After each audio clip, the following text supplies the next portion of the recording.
আসসালামু আলাইকুম। Welcome to Lecturelia. এই লেকচার সিরিজে আমরা ডিসকাস করছিলাম অ্যালগরিদম নিয়ে।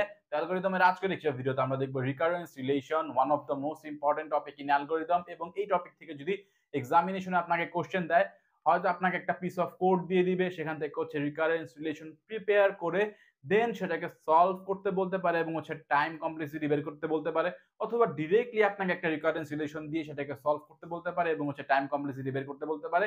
তো এখানে ইনিশিয়ালি হচ্ছে আমরা একটা পিস অফ কোড নিয়ে নিয়েছি, যেখানে হচ্ছে বলা হচ্ছে ভয়েড টেস্ট এবং প্যারামিটার পাস হচ্ছে n parameter integer n।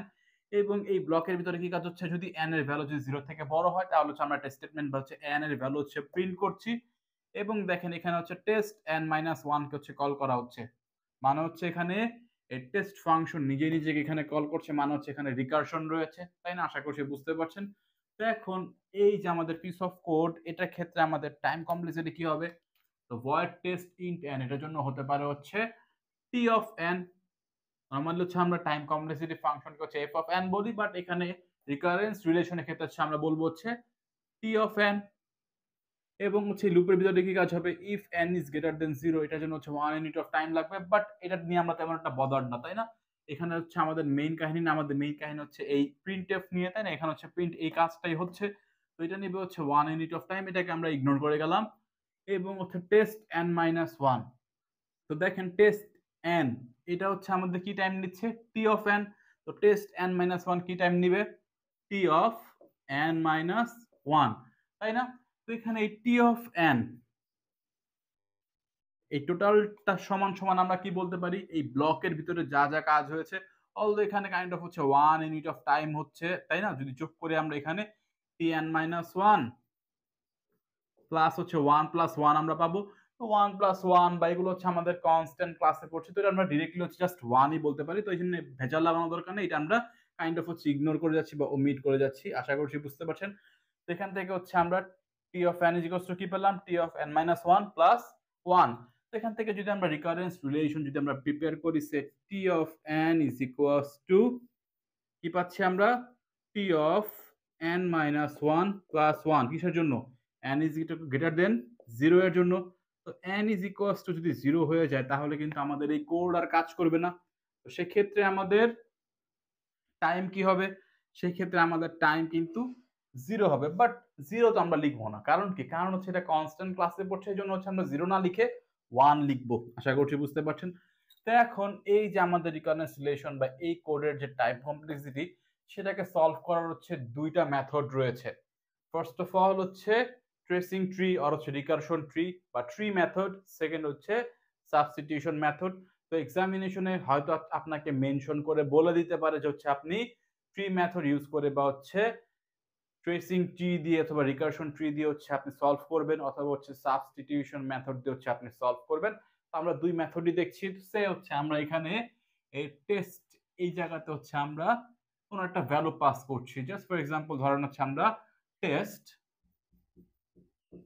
3 value pass করছি। তো টেস্ট 3 ভ্যালু যদি আমরা পাস করি, তো আমাদের এখানে চেক হবে, কন্ডিশন চেক হবে হলো। এখানে আসার পরে এখানে এই স্টেটমেন্ট এক্সিকিউট হবে, যেখানে হচ্ছে আমরা n এর ভ্যালু প্রিন্ট করছি, তাই না? তো এখানে কতটুকু সময় নিচ্ছে আমাদের, 1 ইউনিট অফ টাইম সময় নিচ্ছে, মানে টেস্ট 3 ভ্যালু পাস করলে আমাদের 1 ইউনিট সময় নিবে এই স্টেটমেন্টটা প্রিন্ট করতে। এবং হচ্ছে কি করবে, নিজে নিজেকে কল করছে। পরের স্টেটমেন্টে দেখেন টেস্ট n-1 মানে হচ্ছে টেস্ট 2 কে কল করবে, তাই না? নেক্সট এগেইন টেস্ট 2 এর ক্ষেত্রে কি হবে কাহিনী, প্রিন্টএফ এগেইন প্রিন্ট হবে, এখানে হচ্ছে আমাদের 1 ইউনিট অফ টাইম নিবে এবং কল করবে হচ্ছে টেস্ট 1 কে। এগেইন টেস্ট 1 এর ক্ষেত্রে হচ্ছে 1 ইউনিট অফ টাইম নিবে প্রিন্টএফ প্রিন্ট করতে, এবং হচ্ছে আমাদের টেস্ট 0 কে কল করবে। টেস্ট 0 কে কল করা মানে হচ্ছে কিছুই না, কারণ টেস্ট 0 মানে হচ্ছে আমাদের ভ্যালু হচ্ছে কন্ডিশন ফেল হয়ে যাচ্ছে। তো আলটিমেটলি এখানে কিছুই হবে না। তো এখানে আমাদের কতটুকু সময় নিল, এখানে আমাদের সময় নিয়েছে হচ্ছে দেখেন এই 1 ইউনিট অফ টাইম নিয়েছে এই টেস্ট প্রিন্ট করার ক্ষেত্রে এবং কল করতে নিয়েছে। এগেইন হচ্ছে 1 ইউনিট অফ টাইম নিয়েছে আমাদের টেস্ট 2। এগেইন হচ্ছে আমাদের 1 ইউনিট অফ টাইম নিয়েছে টেস্ট 1, এবং টেস্ট 0 ক্ষেত্রে হচ্ছে কিছুই নেয়নি। তো আলটিমেটলি কতটুকু সময় নিল, 3 ইউনিট অফ সময় নিয়েছে। যেখানে হচ্ছে আমরা প্যারামিটার পাস করেছি হচ্ছে 3 প্যারামিটার পাস করার জন্য হচ্ছে আমাদের 3 ইউনিট অফ টাইম নিচ্ছে। তো আমরা এখানে যদি n প্যারামিটার পাস করি কতটুকু সময় নিবে, n ইউনিট অফ টাইম নিবে। এবং কলের ক্ষেত্রে যদি আপনি চিন্তা করেন, দেখেন এখানে কতবার কল হচ্ছে, 1 2 3 4 বার কল হচ্ছে। মানে যত ইউনিট টাইম নিচ্ছে তার থেকে হচ্ছে একবার বেশি কল হচ্ছে, তো কাইন্ড অফ আমরা বলতে পারি হচ্ছে n+1 কল হচ্ছে এখানে, তাই না? আশা করছি বুঝতে পারছেন। তো f of n আমরা কি বলতে পারি? f of n বলতে পারি অথবা t of n বলতে পারি আমরা হচ্ছে n+1। এখানে হচ্ছে আমরা f of n না বলে বলবো হচ্ছে t of n। তো t of n ইকুয়ালস আমরা কি বলতে পারি? n+1 বলতে পারি। তো n+1 যেহেতু আমরা বলতে পারি, তো এটা ক্ষেত্রে আমাদের টাইম কমপ্লেক্সিটি কি হবে? n হচ্ছে আমাদের লিনিয়ার ক্লাস, তাই না? তো এটা ক্ষেত্রে আমাদের টাইম কমপ্লেক্সিটি আমরা বলতে পারি হচ্ছে থিটা অফ n অর হচ্ছে অর্ডার অফ n অথবা বিগ অফ n আমরা বলতে পারি। তো আমরা এখানে অর্ডার অফ n বলে দিচ্ছি। আশা করছি বুঝতে পারছেন। এই গেল হচ্ছে আমাদের ট্রি মেথড, তাই না? তো আরেকটা মেথড রয়েছে যেটা হচ্ছে আমাদের সাবস্টিটিউশন মেথড। তো সাবস্টিটিউশন মেথড যদি আমরা দেখি, তো এখানে দেখেন আমরা একটা রিকারেন্স রিলেশন প্রিপেয়ার করেছি, তাই না? এটা হচ্ছে আমাদের একটা রিকারেন্স রিলেশন। তো এখানে দেখেন এখানে tn is equals to what? tn is equals to tn-1 plus 1, তাই না? তো এখানে হচ্ছে আমরা কি করছি? আমরা ইউজ করছি হচ্ছে সাবস্টিটিউশন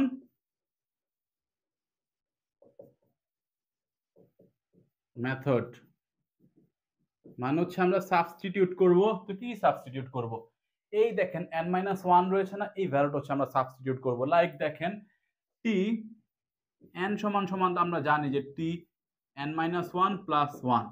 তো t n-1 কি হবে?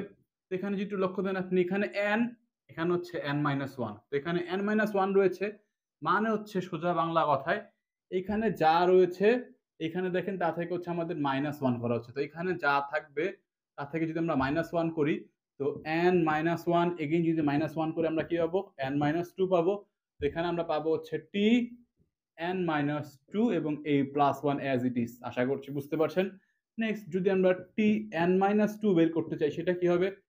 সেটা হচ্ছে এটা থেকে n-2 এর থেকে হচ্ছে -1 করব, মানে হচ্ছে আমরা পাবো n-3 এবং +1, তো এটা আমাদের অ্যাজ ইট ইজ থাকবে। তো t n-3 +1 এগেইন মোরওভার যদি আমরা t n-3 ও বের করতে চাই, সেক্ষেত্রে কি হবে?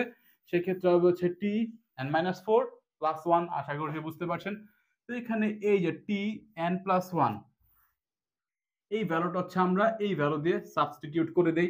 তো সাবস্টিটিউট যদি আমরা করি আমরা কি পাবো? এখানে আমরা পাবো হচ্ছে এটার জায়গায় পাবো হচ্ছে t n-2 +1 এবং এই +1 তো আগে থেকেই আছে, তাই না? দেখেন আমরা পাচ্ছি হচ্ছে t n-2 +2, তাই না? নেক্সট এই t n-2 এর জায়গায় যদি আমরা এই ভ্যালু দিয়ে সাবস্টিটিউট করি, তাহলে আমরা কি পাই? তাহলে আমরা পাবো হচ্ছে t n-3 +1 +2, মানে হচ্ছে আমরা পাচ্ছি t n-3 +3 আমরা পাচ্ছি।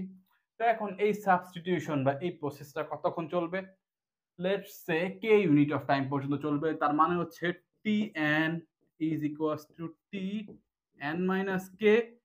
তো k এর ভ্যালু হচ্ছে 3। তো এখানে দেখেন এইটা আর এটা সমান, তো প্লাস আমরা k বলতে পারি, তাই না? তো এখন আমরা কি বললাম? ধরে নিয়েছি k ইউনিট অফ টাইম পর্যন্ত চলেছে।